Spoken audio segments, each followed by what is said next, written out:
I don't know what is up with my phone. They'll be patient. Yeah, because I see you on here. You see me I talking? see you I talking. don't see it. I don't know why. You know what? I'm gonna just totally get out of this altogether. I'm gonna restart my phone. Or maybe refresh. Maybe that's the juice. See, I think that will be the conversation today. Restart. Well, so this is the thing that's been coming in for me. If I could just Uh-huh. start like right off the bat, Uh-huh. before I even, mess with my phone over here.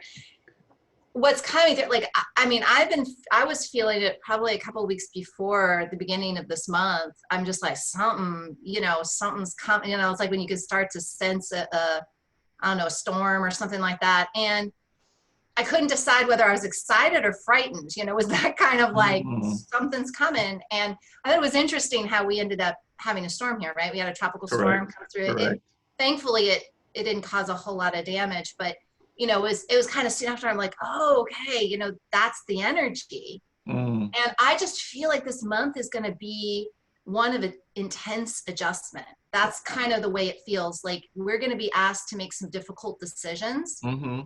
and yet we're being given the opportunity to make difficult decisions, right? So it's I think that's where that idea, or that piece of I couldn't decide whether I was afraid of what was coming or whether Gotcha. it was going to be an exciting thing, is because it's not necessarily going to feel fun in every aspect, but it's going to be things that we've been pushing in the corner of our closet Mm-hmm. for far too long. And it's Mm-hmm. just, it's like that moment where you're trying to hide all the stuff from the in-laws, and the kid opens the door and all the stuff comes flying out, and you're like, okay, well, there it is. I guess the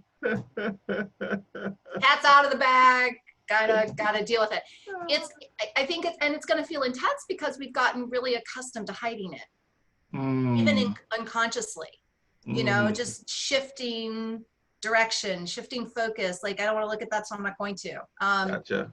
And it's going to be like front and center, where it's like, you have to make a decision on me.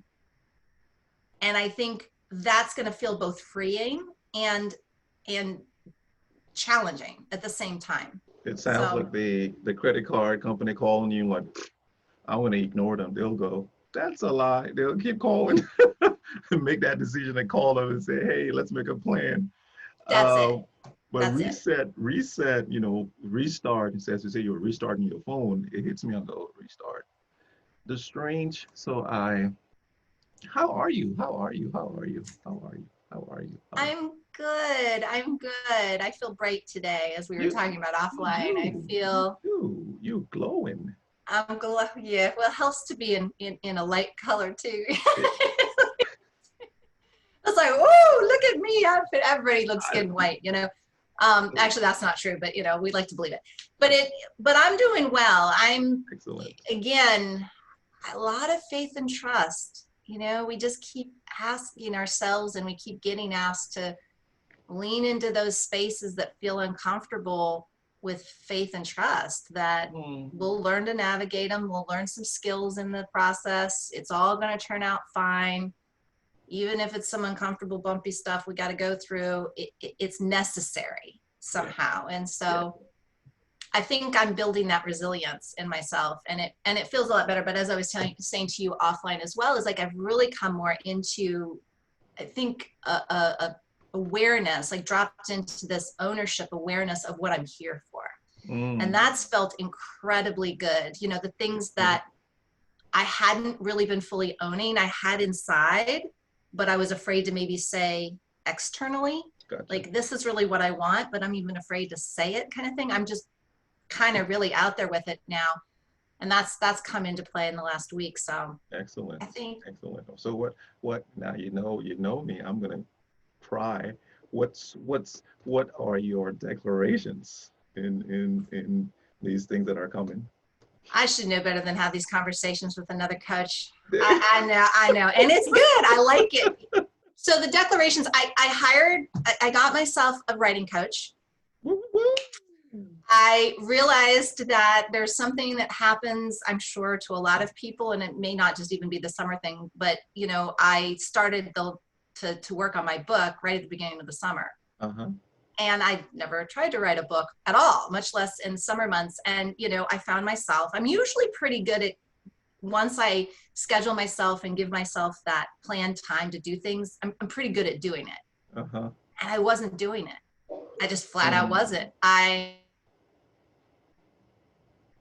was like, I think I was ready. I was kind of doing that thing where it'll drop in. It'll just drop in, you know, like this book will write itself kind of thing. And I mean, I know enough, or I feel like there's a readiness factor. So I never beat up on myself when I don't do Correct. something in alignment with what I thought, you know, the way Correct. it should have been done. Yeah. And so I haven't gotten as much accomplished, but then I realized that part of that was that I really work well in collaborations, Mm. and that I don't need someone to push me to write. I want somebody there to help me do it. Gotcha. And that was huge for me to realize. It's like, well, no, I could just, Wow. you know, but I think the holdout has been because I've wanted to have someone there to bat ideas off of. It's more fun for me. Correct. You know? And so I hire, you know, I have somebody now. So we have a schedule and we're getting started. And when it dropped in, it's like, yeah, this is what needed to happen. And now I feel ready. Congrats. Right. So we'll see, but Congrats. so that's one, Uh-huh. is actually going and, you know, making that happen. And then another is kind of owning some of these things that I've typically been a little bit more shy about stating, like for example, you know, when we decide to niche, you know, there's that psychology around niching. It seems counterintuitive to narrow our focus, because they're like, okay, well, if I'm only going to work with women, you know, who are in their 20s and just started a family or trying to get pregnant, and that's a very narrow group. Yeah. And so am I cutting myself off from, not only from a financial standpoint, but from helping people who don't fall into that category? And yet they found time after time that when you're niching properly, which means to your chosen, you know, mission and also zone of genius and brilliance, that's exactly what you're supposed to do. And everybody does better. You know, everybody, you know, the companies that do that do better, and the people they serve benefit more. So true. And I work with men. I do. I mean, you know, I've said it on and off. And you know where this came from? I was having a conversation with one of my male friends, catching up, and he's a financial advisor, and I was asking him, I was like, so who are you working with? Like, what are you finding coming down the pike recently? Because, you know, with COVID, a lot of things have shifted and people are showing up differently in their space and stuff like that. And he goes, you know, there is this niche market, but I'm reluctant to talk about it because it almost feels predatory, you know, in the sense of what people might think as a guy saying, oh, I help these kinds of people. Correct. And it just stimulated, whoops, I forgot to get rid of my phone again. Don't worry about it. It stimulated that piece in me. And because I've done it off and on, and I've gotten different responses. You know, I mean, like, here I am, this woman saying, yeah, I help men in the corporate sector. I'm not a man and I've never been in corporate. Like, who am I to say that? It almost feels strange. But as I was saying to him, I said, it usually is our calling when it's something that is challenging us to step forward and to claim who we are in order to do it. Yes, yes. You know, I mean, to me, that's a flag of calling. When we're not challenged to be what we need to be, because we're already it. We're challenged to own it. You know, I wrote something on my Facebook page this morning. It was around, what's the time now? It's around, I think, 1 o'clock. And here's what I wrote. I wrote, live peaceably with all men. Don't be easily offended. Don't waste your time on the noise in the market. Love till it hurts and then love again. Don't go with the herd. Go with the unbeaten path if your heart tells you to. So that's in line with what you were talking about just now, right? And that's what made me think. And it goes on, make mistakes and be graceful and compassionate with you, and then do the same for others.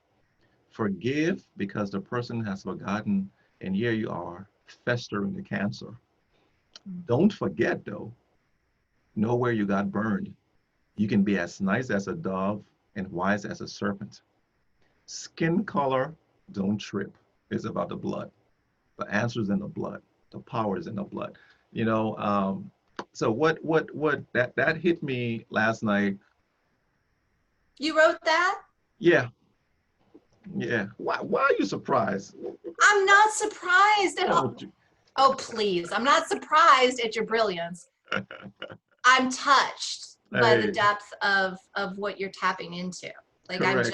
I'm impressed. Thank It's you, okay dear. to be impressed with you. Thank you, thank you, thank you. But you know, here's what I. So we're going to Maryland this weekend. This was happening to me, right? What's happening in my world? We're going to Maryland this weekend to have the memorial service for my niece who passed away a month ago. She was cremated, and we're trying to just bless her ashes because she wants to be flown back to Liberia and then have the ashes blown in the Atlantic Ocean, you know, behind where her brother lives. And I don't mourn easily. And when I say easily, I when it happens, I have a delay in my processing. My grandmother passed away in 1998. I go home in 2000. I'm here in the States, but I go back to Liberia 2009, and I go to her house, see my aunt, and I say, "Hey, aunt, where's grandma?" And mind you, I knew she was dead. And I said, "Where's grandma?" Because I hadn't been to the house without her. And she goes, "Wulwyn, what kind of question is that?" I go, and then it just opened up. And she was like, "Man, she passing. Nah, it's good. That's me." My granddad passed in 1987. In 2000 and in 2006, 2007, I'm crying in the bathroom. Oh, my wife comes in, Berlin comes in, "Honey, well, granddad died." She's like, "Which granddad?" I said, "Granddad." She goes, "From 1980." I'm like, "Yeah." So, you know, so I'm fixing videos, right? I'm doing some videos and looking at her pictures last night, and I'm looking at it, I'm going, "Oh my goodness, she's really dead, huh?" Okay. And then I cry, right? I really cry. Um, and right after that, I said, I got the inspiration to write this, right? And that's when I wrote it. And thinking about, you know, restarting, it's coming back to restarting, right? Um, I'm gonna make a vow, right? I'm gonna make a vow to just live peaceably with anybody and everybody, even with my enemy. Even with my enemy. I want to live peaceably with them. I will remember what they did, but I'm not going to hold it against them. I'm going to forgive them, but I'm going to restart. I'm going to restart because this place that we're going, this next level where you're an author, you're going to start doing workbooks, you're going to start doing videos and just your marketing is going to just blow up, right? Um, you can't be creative. No, pause. You can be creative. However, the product of whatever you create, the foundations of it will be that pain, that hurt, the negative aspect, even the positive will go along with whatever product that comes out of you, whatever that comes out of you. So it's wise to clear, reset, restart, and say, "You know what? I'm clearing this thing up. I'm gonna take some laxative here, clear it out, right? I want to clean it up. And when I clean it up, what I'm going to allow to get in here, as soon as um, trash starts to come my way, I'm saying no to trash.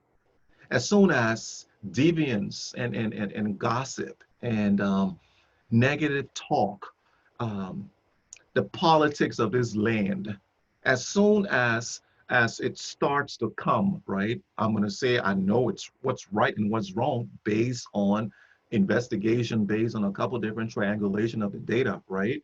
But I'm not going to allow stuff to come in me because here's what happens.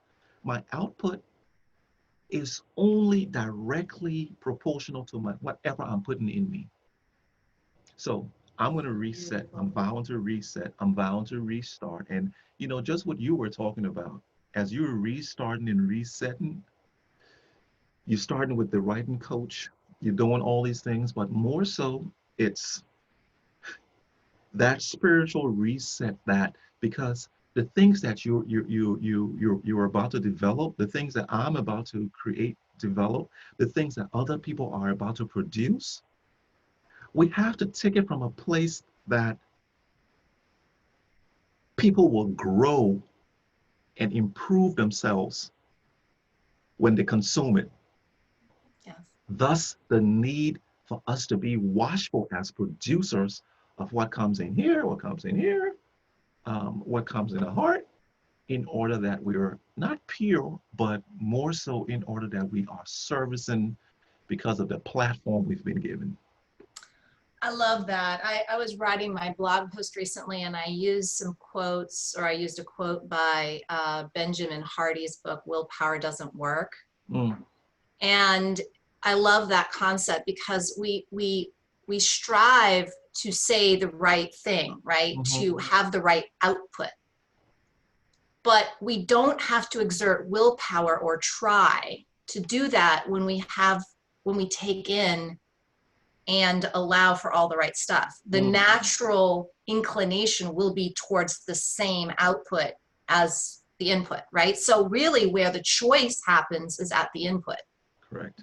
And that's the beautiful thing about choice. I think that's when I've been meditating on a lot lately, is just choice. I mean, because Mhm, looking around, I feel like, wow, I've been making some really great choices. And how do I know? All I have to do is look at and experience what I'm experiencing in my life, right? Because we are a culmination of our choices from the mhm, past, all mhm, of them. And so that means then my future will be a culmination of the choices I'm making now into that point, right? And that choice of alignment, that's what I was really feeling when you were speaking, when you were mhm. reading what you wrote, Gotcha. is it comes down to this choice, right? But part of it is making choices based on who we truly are, not who we think we are or who we thought we were. And Wow. one of the things that you said that I oftentimes say to clients when it comes to dynamics between themselves and someone else, so be careful not to create a gilded cage, right? Where Mhm, we're caging people in the behaviors of the past, or in the, you said, I want to live well even with my enemies, right? Even with the correct. people who I may be at odds with. I want to find a place, a discerned place where I can still be comfortable with how I'm showing up, right? And offer them the room to constantly improve if that's what they choose to do. If I'm holding in my mind, this person will never change, right? They will always be a liar, a cheater, Mm, whatever I hold in my mind, I'm holding this cage around them. And even if they tried to change, in my mind, they never will. Even if they actually changed, if I'm thinking that, then I'm only going to see that, which tells me they haven't changed. wow. Wow. Wow. Now that's some deep research um, on that. And I heard Malcolm Gladwell talk about things Blink, right? Right. Where in Blink you just have to you base everything on your experiences. Um, the next thing coming to my mind here, and it doesn't have to be, uh, it's not negative. It is, you know, it's strange how we start talking about, we say restart. And prior to this, I was thinking on it and I said, you know what, I'm going to ask Traci, what's her connotative and denotative understanding of death? Mm. Because in one way, the denotative, dying, somebody's gone, and da da da da. In fact, I'm not even going to give an input here because I don't want to. I want to hear your fresh idea, because it's that reset, that restart has to do with some kind of death. But the floor is yours. Expound on what does death mean to you? Well, I like what you shared because I agree with that, that there's, I think we've come in this culture to learn about death as finality, right? When something dies, that's it, right? It's finalized. Gotcha. And I don't believe that's true. I believe that every death leads to a rebirth, right? The death of the flower leads to the, casting off of the seed that's the rebirth of a new plant. I mean, it's in every area, right? And so, yes, we get to say goodbye. I mean, I really think COVID, if we want to call it that, I've been calling it a line that we have now crossed the threshold, right? What was is dead. What was in every aspect, what was in our political system, in our governmental systems of all kinds, in our education system, in our medical system. I mean, you name the system. Mm-hmm. The way it was pre-COVID is dead to us now. None of it is operating the same. None of it. It's all dead. So we get to, and even though it still looks like it's there, it's not operating in the way it was. So therefore the way it was operating is dead, right? It may still have, visions of presence to us. It hasn't gone away. It hasn't be gone, but it's dead in its functionality, right? And we get to look at what we need now. But whereas before, a lot of the systems that we've been working off of were created way back when. I mean, we've been working in certain areas of the governmental systems that are so antiquated. This is why there's so much red tape to get through, because it's so antiquated. Like, why are we still doing things this way?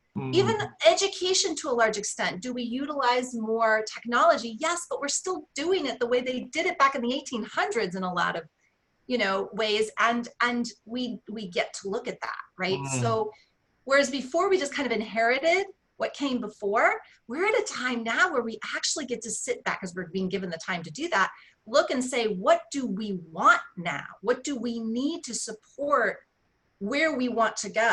And how can we collectively do that together to build these systems that work for us now? Not just to take an antiquated system. We can't.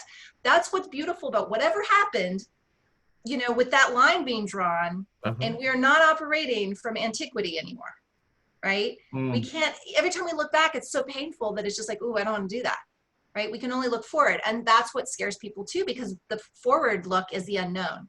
But to talk more about, to bring it back and answer your question about death, is so I believe death is the beginning of something new. And also too, just more in the real, right? Let's talk real. I had a great conversation with a client a couple of days ago.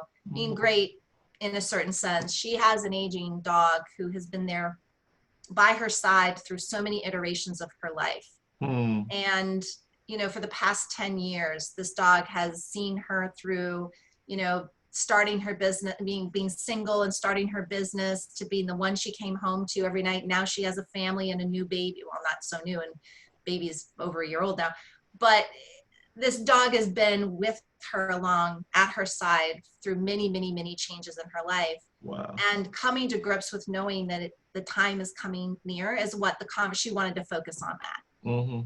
And she's like, I don't know what you have up your sleeve that can help me manage this. But I said, one of the things that I find helpful is to remember that we've only been conditioned to the relationships we form physically.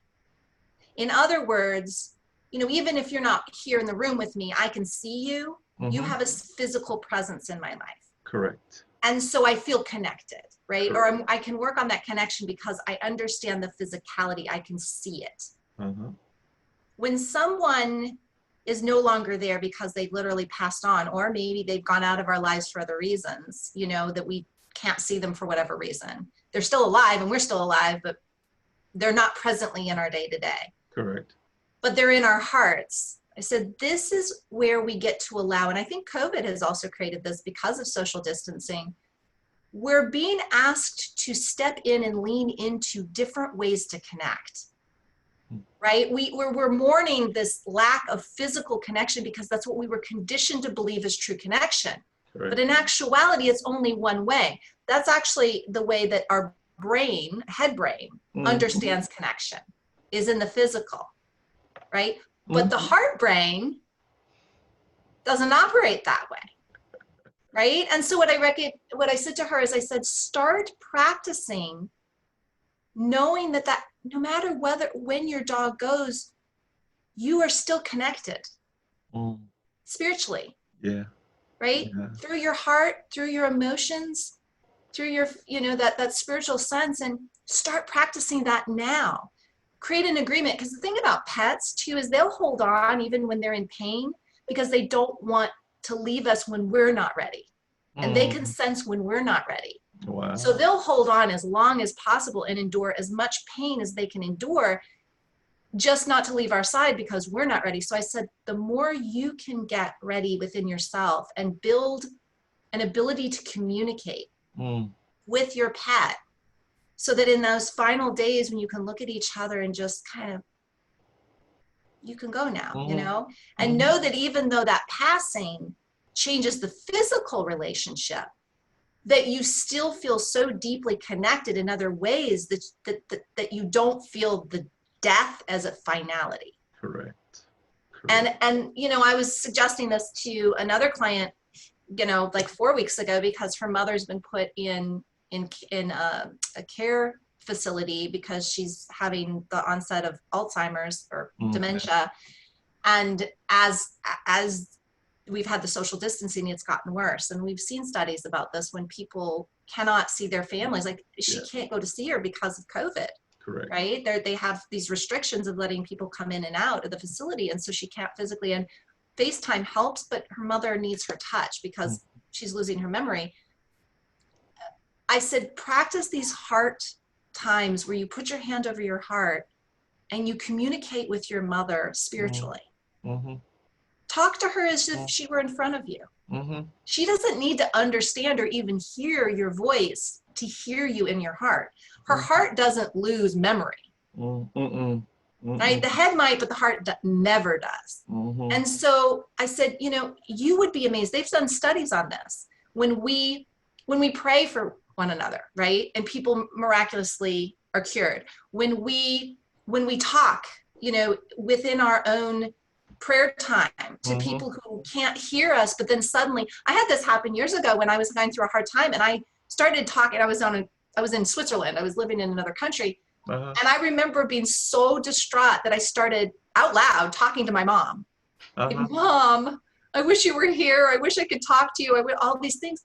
And the next day I just couldn't stand anymore. I reached out to my mom, and my mom said, I had the strangest dream about you last night. She's like, I was sleeping and suddenly I heard this, Mama, are you there, Mom? And that's why I used to call her. And I'm like, Mama, I'm so sad. You better believe she heard me. Yes. And so that's the piece, is that we just think we can only communicate in physical space.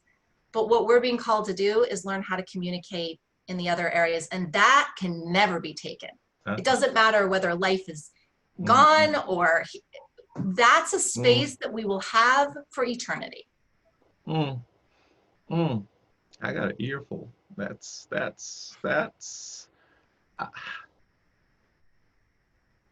it's not finality. You have to let it drop like flowers or seeds, and then multiples come in. I've heard it say, how many seeds are in an apple, but you don't know how many apples are in a seed. Oh, right? wow. Yeah, that's beautiful. We are, wow, we are so limited, when the the brain power and the spiritual aspect is not about brain, right? It's about the heart, it's about, the spirit, and that spirit cannot be contained is whatever you can think or imagine or dream. God is able to just, he, he, he can make it happen. See, I open up with death. I asked you about death, but I'm going to give uh, an explanation on something here in the spiritual as it pertains to you, Traci. um,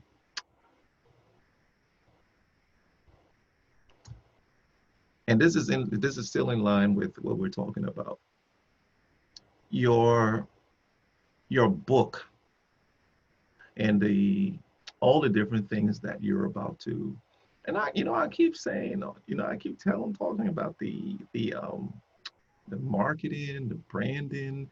There's just you in front of cameras, your book selling, right? But not but when you think and meditate on what's coming out of you, I pray that you are declaring, and this is for everybody, right? This is for everybody who's listening as you listen to this. Declare what you want for it. Declare what you want for it. So the book, that the book be highly successful. And highly successful has multiple facets to it. Mm.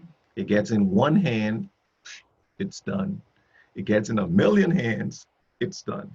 It changes one mind, it sets somebody up for success, it's done. So in all the multifaceted areas of our success, we speak that over your book, right? So it's a spiritual aspect.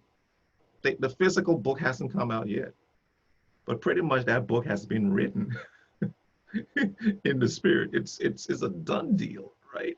So it's everything that we have, everything that we are, and I believe you had to die to yourself because you had to die to self saying, gosh, man, I got to die to that person who believes that I can't do this.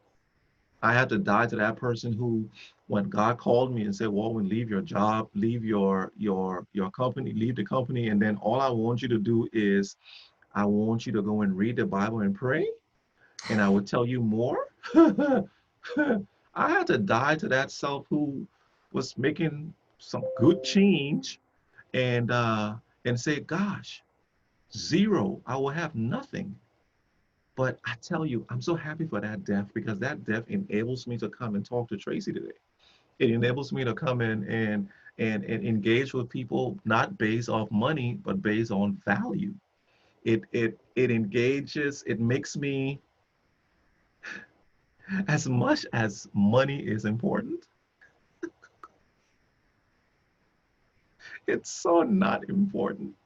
As And much you're as laughing because you didn't think you'd ever come to that point and that, saying that out loud, how did you? how did you saw me laughing doing it was a laugh with my old self, like you where you think you have to make this amount to be, you can make zero and be successful. You can make zero and be happy. You can make zero and be and change the world, right?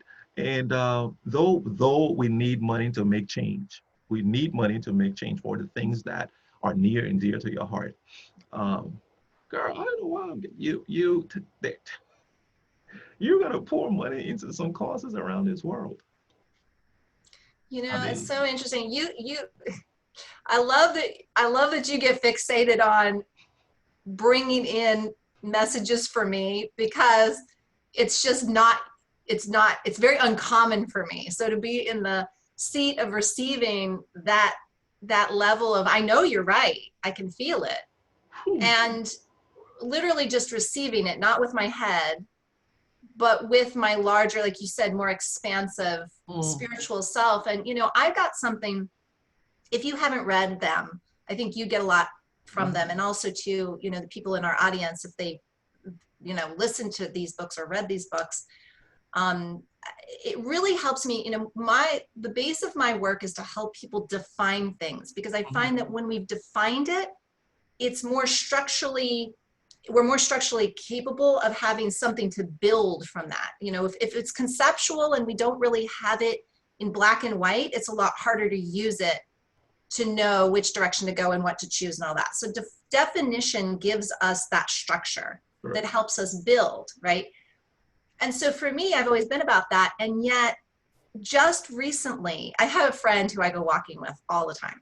And she's been telling me for years, Traci, you're a visionary. I was like, I work with visionaries and I think I understand the language of visionaries, but I was always sidestepping and kind of dancing around this concept of visionary.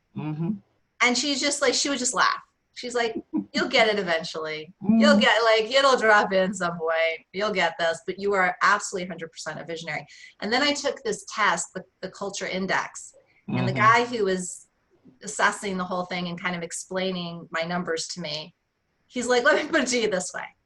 They're in the box people, there's out of the box people, and then there's no box people. You're one of those no box people. And I said, so would you call that a visionary? He's like, yeah, you know?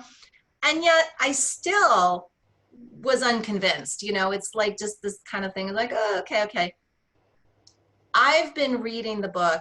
So Gino Wickman is one of the founders of EOS. I don't know if you're familiar with the EOS system. I've heard. Yeah, EOS is, I love EOS. I am a huge proponent of EOS. I introduce a lot of my clients, you know, who need that operations system in place, because EOS doesn't just do the top, you know, from the bottom up, creating operations that flow. They go from the top down. So the bottom up meets the top down. So they're looking at leadership, culture, and how each fits, right? Right butts, right seats. You know, and the right butt, right seat, it doesn't have to do with skill sets as much as it has to do with innate gifts. And so all of these things are definitely right up my alley. And I'm completely on board with what they do, but what they come in and create is the system of operations that is congruent across the board. So Gino Wickman created EOS. Well, he was one of the people that created EOS. So he has written these books. He wrote Traction, which basically explains EOS. So for people who are like, what's EOS? Read Traction. But he also has this book, Get a Grip, which is one of my favorite types of books, a parable. It's an entrepreneurial parable about this leader who's a visionary and frustrated because he can't grow, and all these things that go into not being able to be the visionary, because they're also trying to operate as, you know, the implementer, the operator, the, you know, the financial guru, the, you know, salesperson, all of that. And that is not in their skill set. That is not in their innate skill set. What visionaries do best. And so Get a Grip, I love Get a Grip. And then I went on and somebody recommended a Rocket Fuel, which he also wrote or co-authored with his partner, business partner. And that actually talks specifically about the roles and relationships between visionaries and integrators, right? Or those who integrate the ideas. And that book's a lot of fun because they talk about great visionaries like Walt Disney, and how Walt Disney had all the ideas, but Disney as we know it would have never happened if it hadn't been for his brother Roy, who was the integrator, right? He was the one that took Disney's bright ideas and made them happen in physical reality, right? And so when I started getting a defined understanding of what a visionary was, I tell you what, Wulwyn, I'm listening to the book and suddenly I had to turn it off because I'm like, holy cow, something just busted through as far as my vision of the future. And what was really, really cool for me too was in that same week, I had a success story that I've been holding for a client for almost 2 years, where when I came in, I could just see boop, boop, boop, boop. If you talk to this person and do this, and this, and this, that'll put you where you want to be. But it's taken her a little bit of time to get ready for that, as it does a lot of us. That vision I've been holding almost to a T as to who, what, where, and when just started happening. And so that's what visionaries do. We hold space for people to catch up, right? We see in the future we get an understanding of the connecting of the dots, and we hold that capacity open. We hold the door open for people to walk through and create that. But we need the implementers too. And so every good visionary has a partnership with an equally powerful integrator. And that also got me thinking, is like, okay, I don't have to be. And I started stepping away from things that took me 52 years to realize the reason I don't do it well is I'm not supposed to. And I just hand it off. Now not thinking, oh, I really need to learn to do that myself. You know, I really feel less of myself because I can't do it. I'm like, no, I'm not supposed to know how to do this because I'm busy doing other things. This person's good at it. They love it. They can do it better than I can. Just give it to them. That now is a healthy, gives me a healthy dose of gratitude and joy, as opposed to like feeling defeated that I can't do it myself. You know, that's a whole concept in B school about core competence, where, hey, you have 10 things to do. You can do one thing excellently and make more money from doing that one thing. However, you want to do that one and the other 9 things. When the time spent on the other 9 things, you're not making as much money as you're doing that one thing. So do that one thing, make as much money, and pay 9 other people, or pay somebody else to do those 9 things. But you I had a conversation. I was talking to my cousin's husband and wife team, and we were praying. And after praying, you know, it became clear to me. And I go, hold up. I said, you, the man, you are the guy who dots the I's and cross the T's. You are the guy who understands the big picture. You're the guy who takes your time, and you go ahead and you say, oh, and your wife is there going, hurry up, you're too slow, you're too slow, you're too slow. And then he's talking to his wife, you're too fast. As soon as he says yes to her, it's executed. Now, when you talk about Disney and him and his brother, right, and the integrator and the visionary, after I spoke to those two, I'm talking to my brother, and I go, hey, I said, you know what? I told this to X, and now I think the same thing applies to you. He says, what? I go, you're the guy, you dot the I's and cross the T's. You make sure everything, you look at the picture, you view it, you do it, and you're not an executor. You don't execute stuff. You don't. He says, I said, no, you don't. Tell your wife you're slow, right? He says, yeah. I said, guess what? I said, God put the two of you guys together so that when you strategize and think and dot the I's, when you give it to her and she's going so fast, don't even worry about her going fast because you've already dotted the I's and crossed the T's. So let her execute at will, because that is the person. She's the person who executes. So to the husband and wives on here, right? The girlfriend and the boyfriend who are thinking about getting into marriage, and even to us, you and I, your husband, my wife, there a lot of times when we see these things happening in our marriages or in our relationships, and we aren't wise, we say, we think the other person is a curse to us. We go, why are you so fast? Why are you so slow? Why? But when you stop and think that you need the slow person to review, to plan, strategize, develop it. And we need that fast person to execute once it gets in his or her hands. When that occurs, when we marry those two and we are comfortable in our zone of geniuses, then magic happens. Magic happens in the marriage. Magic happens in the friendship. Magic happens in the business. Because there are some managers who are not supposed to be managers. They're supposed to be knowledge workers. There are some knowledge workers who are visionaries, who are supposed to be up thinking. So you find that clash when this manager who's a knowledge worker talking to a visionary who says, I don't get you. That's not right. And the person goes, what do you mean? You are a knowledge worker. Like, nah, man. It's not because you're there and I'm here or vice versa. It's once we recognize the gift in that person and say, I want that person on my team and I want that person to operate in anything I say, let that person go ahead and execute or give this person gave you. What do you see, Tracy? Do you see da da da da? And you go, no, I don't see that. I see da da da. Ah, Tracy, really? Okay, good, Tracy. Thank you. And I will run with what Tracy told me with some of the information I have for myself. So Mm-hmm. I will summarize this. The past 2-3 minutes I've been talking, 5, 7, 10. Um,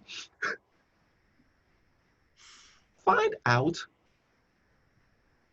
who you're with. Really find out who you're with. And when you find out who you're with, you would find that it's a divine connection that you've been missing. Because that thing that you say, I can't stand the fact that she's fast, or I can stand the fact that she's slow, that is your blessing waiting when you become wise and you have that discernment and that perception that will take you guys to another level that you haven't even dreamed of. Yes, Mm, absolutely.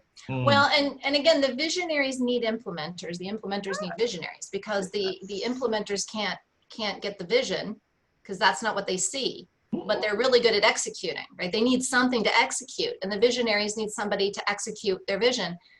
So one of the things that I'm thinking about a couple things when you were talking. One Mhm. is not all visionaries and implementer combos look alike, and not all visionaries look alike, and not all implementers look alike, or integrators. I'm a very fast visionary. Mm. So not all visionaries think methodically. I I gotcha. am one that gets the vision and I'm like, let's do, and Wow. the implementers who work well with me are the ones that are like, let's unpack this a little bit. Mm. And usually I'm right.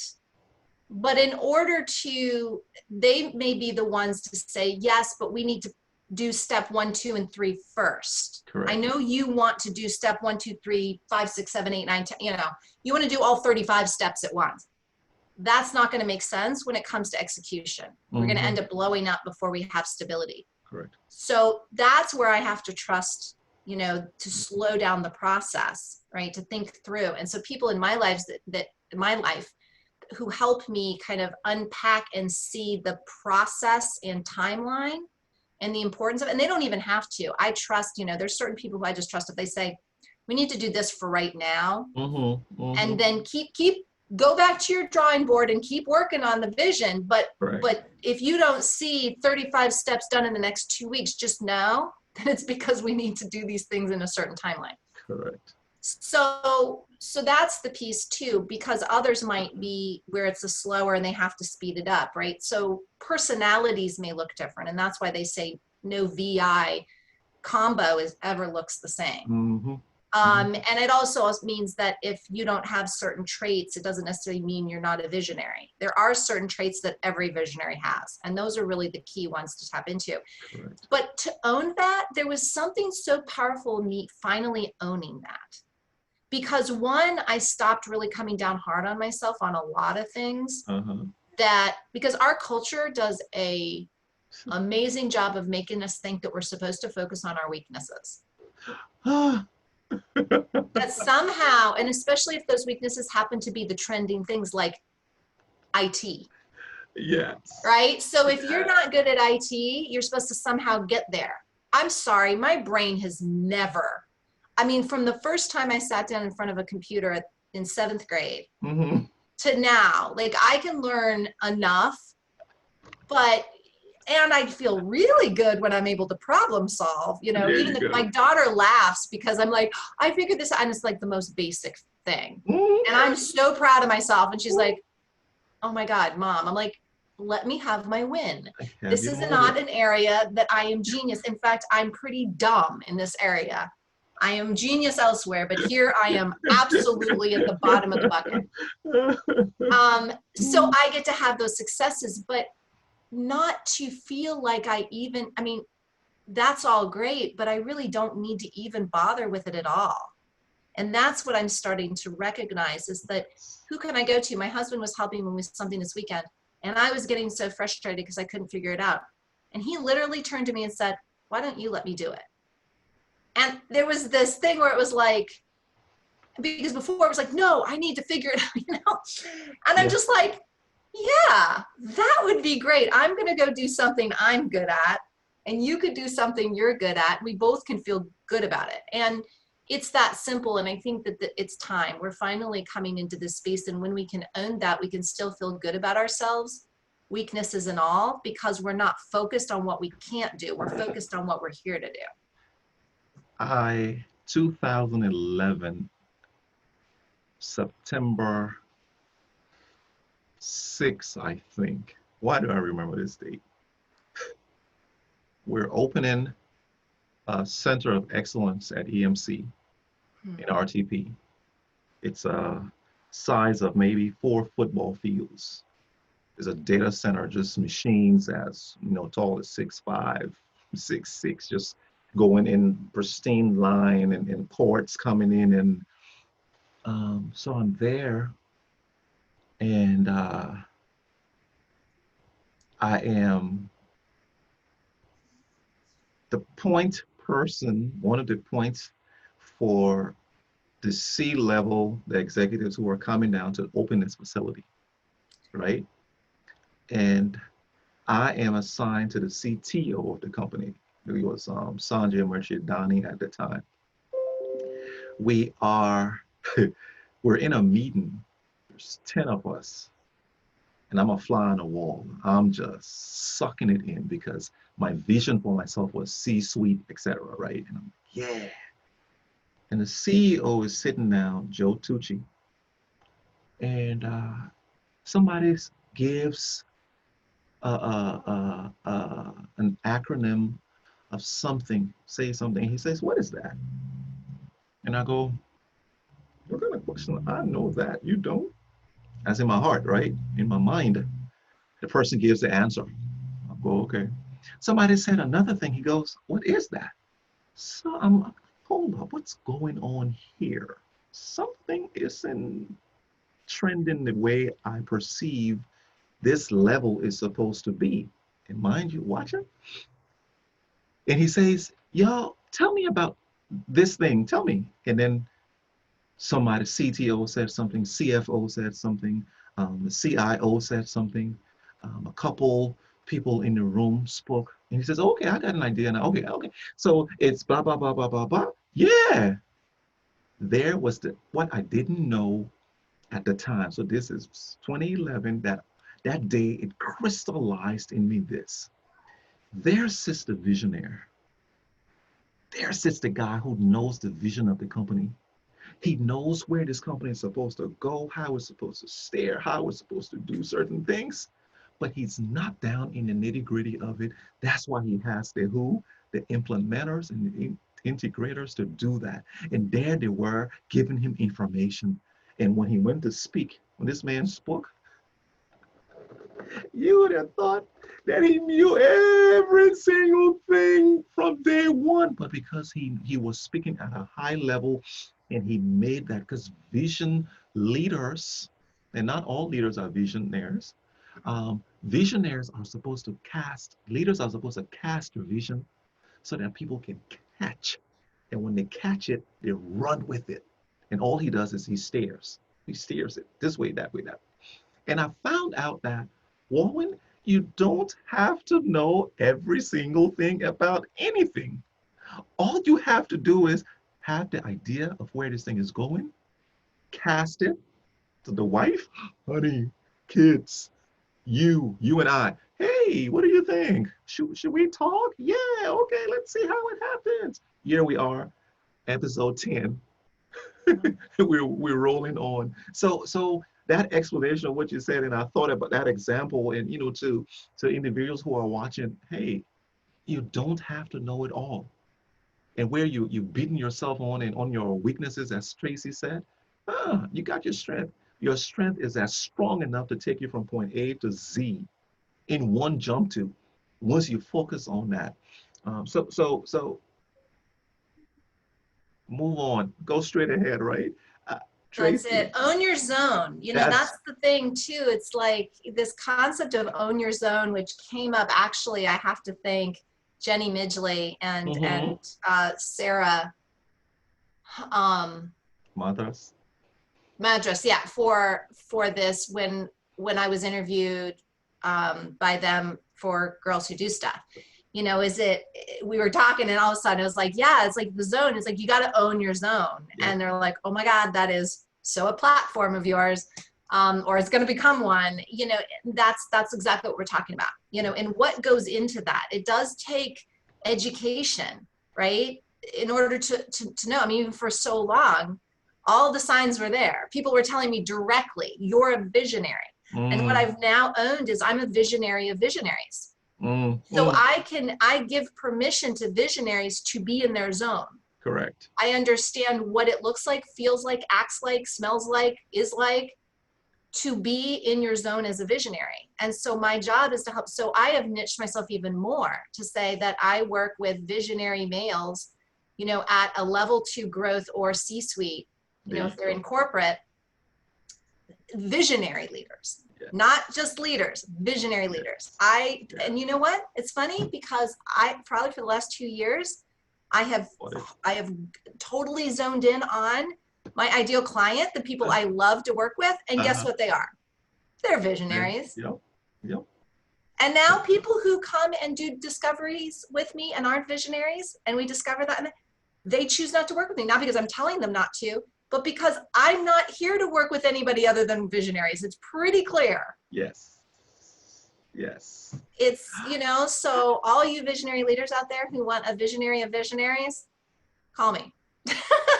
Because I am putting it out there. That is what I'm here to do. And now suddenly I see exactly my genius and how I can do. I can go in and I can hear what someone's talking about and where their challenges are and where they want to be and all of that. And I just see this.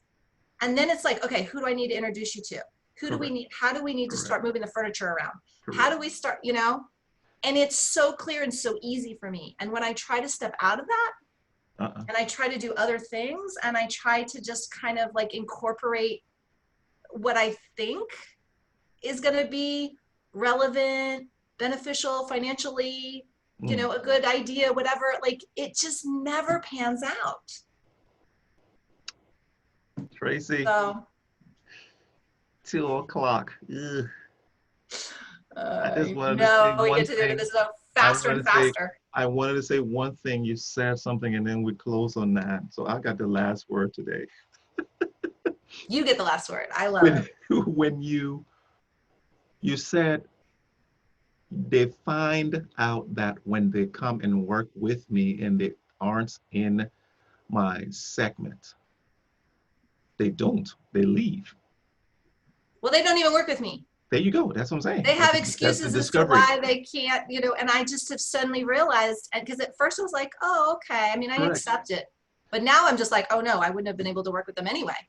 To all the business owners out there, just listen to that. Please listen to it. Please understand this part of the conversation. Your excellence, state who you are, who you're servicing. If you say you will service only German cars, when a Japanese car comes in your brook, let the Japanese car go. Let the Japanese car go. Because once they find out that you're a great German specialist, you will be turning German cars back saying, I have too much work. When you're telling your story about your business, please, if you're broke right now, please understand this is just a season. If you're rethinking your business, it's just a season, because guess what? The right people, when they hear that you Traci Phillips, you do visionaries, vision for visionaries. You were exactly what I've been looking for. And then the wrong person comes in here to go like, who is she? Let them go. Don't chase behind them, because the right person will come and they will pay you because they value you. I'm going to get Yes. off the pulpit. Amen. Hallelujah. Amen.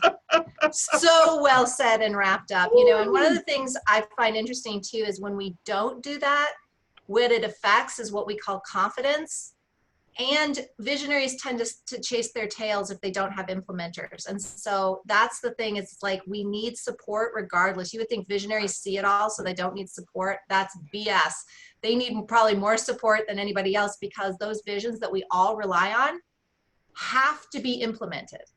And it takes a team sometimes. So stay in your zone, look for who you need to pass the baton to, and not try to be that other thing that you're passing the baton to. Like find hire the person, ask for mentors, friendships, reach out. It doesn't look the same every time, but just know there's an answer to it, and it's not leaving your zone. That's Traci, not the answer. Why are Traci, you so close? why did you have the last word? I mean, come on. I mean, I told you I was going to have the last word. That's what I came up. I want to get up in your face, girl. I want to get up in your face. Why is it that I said I wanted to have the last word? And there you are explaining such great stuff to the people. So I'm going to have the last word here. Goodbye. Y'all take care and have a beautiful day. You have too Bye-bye. much fun. Oh my goodness. I was like,